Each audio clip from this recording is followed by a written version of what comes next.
قیامت ته نږدې د علم بچوتیږي، د کتاب و سنت، د قرآن کریم او د احادیثو د نبی صلی الله علیه وسلم علم دا به د دې عالم نه اوچت شي.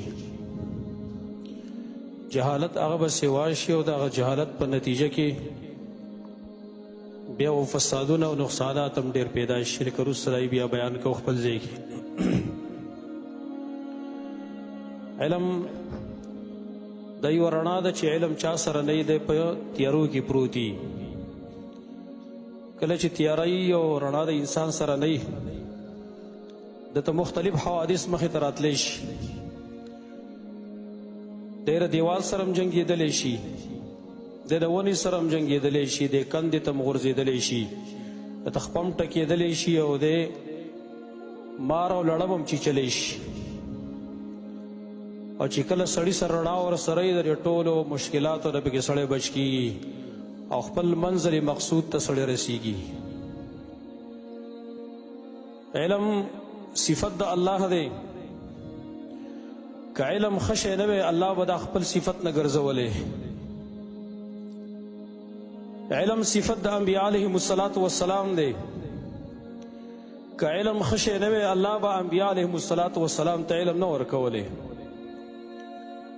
د علم د زیادت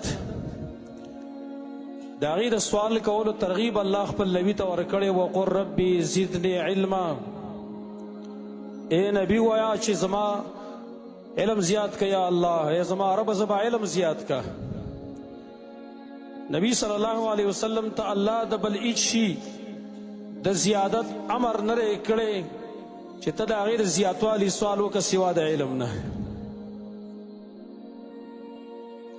د عالم د پاره اسمان والا ځمکې والا، میان په اوبو کې، میږیان په سړو کې، مرغان د هغې د پاره استغفار غواړي. وان العالم لیستغفر له من فی السماوات ومن فی الارض. عالم د پاره اسمان والا ځمکې والا، حتی الحیتان فی الماء، تر دې چې میان په اوبو کې، والنملة فی جحرها، او میږیان په خپلو سړو کې، دا د عالم د پاره استغفار غواړي. زما وروڼو قرآن کې الله خپله فیصله کړې، قل هل یستوي الذین یعلمون والذین یعلمون. ای نبي دې خلکو ته یې ووایه چې کوم خلک چې هغې علم لري پوهیږي، دا برابر دي دا خلکو سره چې نه پوهیږي. دا یو عظیم نعمت دی، لیکن د قیامت د علامو نه یوه علامه هغه دا ده چې الله به دا نعمت د خلکو نه اخلي، دا پورته کلی شي او دا د خلکو د هلاکت ذریعه ده. سعید ابن جبیر رحمت الله تعالی علیه مشهور تابعی دی، هغه نه چا تپوس کړی ما علامت هلاک الناس. ابن ابي شیبه خپل المصنف کې نقل کړی چې د خلکو د هلاکت علامه سره اور تل علامت هلاک الناس هلاک العلماء. د خلکو د هلاکت علامه د علما وفات کېدل دي، چې کله علما الله وفات کول بس د خلکو د هلاکت ټیم راغلی دی. نبی صلی الله علیه وسلم فرمایي علم په فضیلت په تفسیر کې زه نظم خپل مقصود لرازم. نبی صلی الله علیه وسلم فرمایي من اشراط الساعة ان يرفع العلم.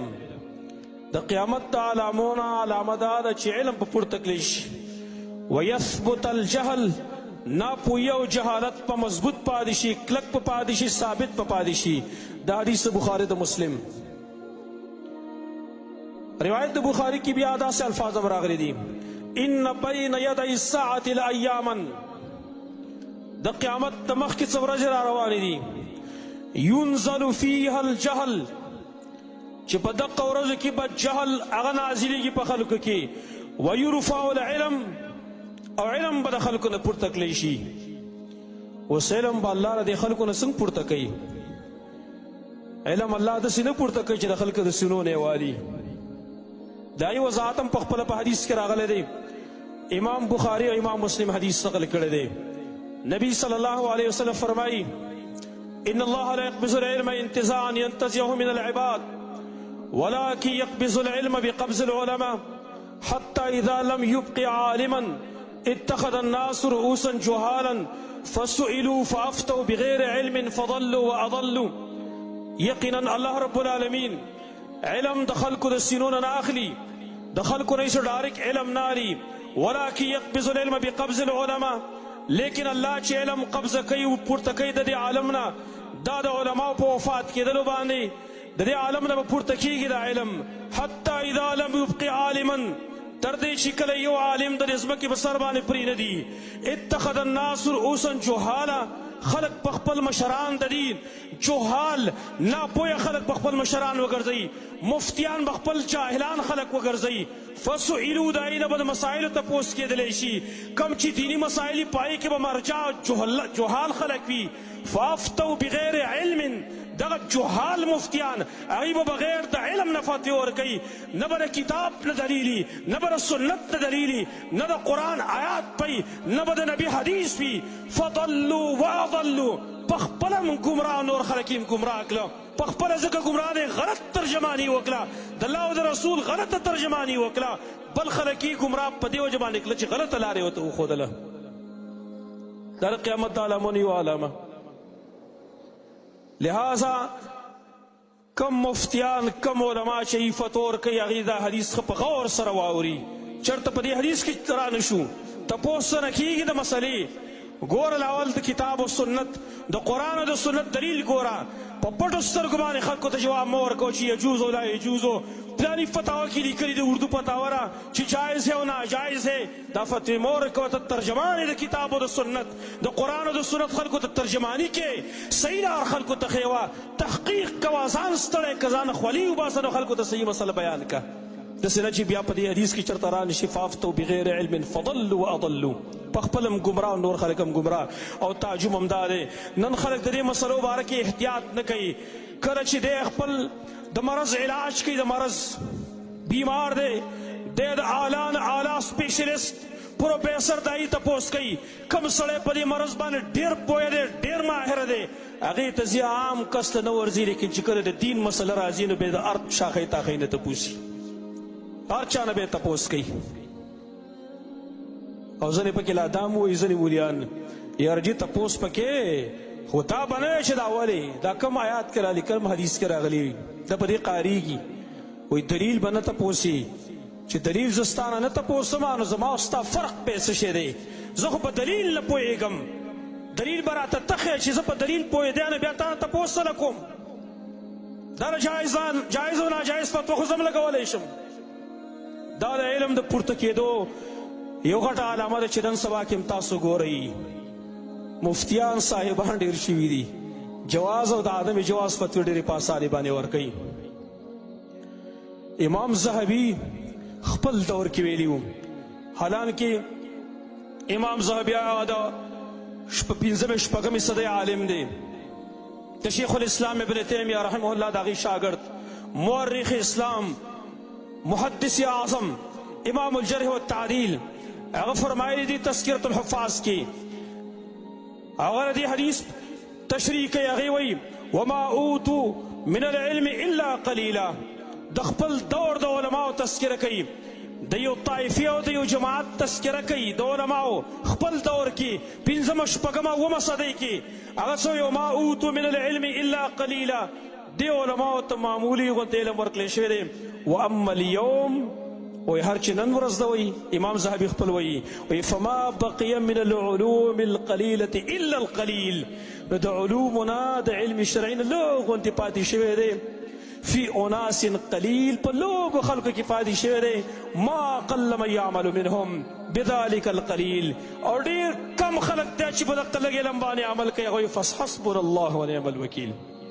امام زهبي د خپل دور خبره کوي، وایي نن سبا خلکو ته ډېر معمولي غوندې علم پاتې شوی دی، په لږو خلکو کې پاتې شوی او ډېر لږ خلک بیا په هغې باندې عمل کوي. زه یم چې امام زهبي دا زموږ زمانه لیدلي وی نو دلته یې خو بیا څوک اړول عالم نه یې شمارلی، او بیا خاص کر دا مفتیان صاحبان یې چې لیدلي وی بیا به هغوی څه ویلی. او دا یاد لرئ علم با چوتیږي حتی چې د خلکو نه به د اسلام فرایض او د اسلام احکام به هم تیر شي. خلک په احکام شرعیه نه پېژني، نبی صلی الله علیه وسلم هغه فرمایلی دی حدیث د ابو داود او د ابن ماجه کې راغلی به استاد صحیح. نبی صلی الله علیه وسلم فرمایي یدرس الاسلام کما یدرس وش الثوب. اسلام چې دی دا به وران شي، د اسلام دغه احکام فرایض شرایع دا به وران شي، دا به خړ شي لکه څرنګه چې د جامې د هغې ګل چې دی د هغې رنګ دا خړ کېږي، دا ورانېږي. حتی لا یدرا ما صیام ولا صلاة ولا نسک ولا صدقه، تر دې چې خلک په نه پېژني مونځ څه شی دی، روژه څه شی دی، صدقه څه شی دی، حج څه ته ویلی کېږي، خلک په د احکام شرعیه نه پېژني. ویسرا علی کتاب الله، او د الله کتاب دا بوتلی شي فی لیلة په یوه شپه کې به د الله کتاب ختم شي. فلا یبقى فی الارض منه آیة، په ځمکه کې به یو آیات هم پاتې نه شي د الله د کتاب نه به د آیتونه مکمل لاړ شي، صفا و پاتې شي. وتبقى طوائف من الناس، خلق به پاتې شي. الشیخ الکبیر والعجوز، بوډا سړی بوډۍ ښځه دا پاتې شي. یقولون ادرکنا آباءنا على هذه الکلمه، هغې به وایي چې موږ صرف خپل پلار او نیکه په دې کلمه باندې موندلي چې لا اله الا الله، فنحن نقولها، بس موږ هم دغه کلمه وایو، نو مونځ روژه حج زکات وغیره دا شی نه پېژنو، صرف لا اله الا الله.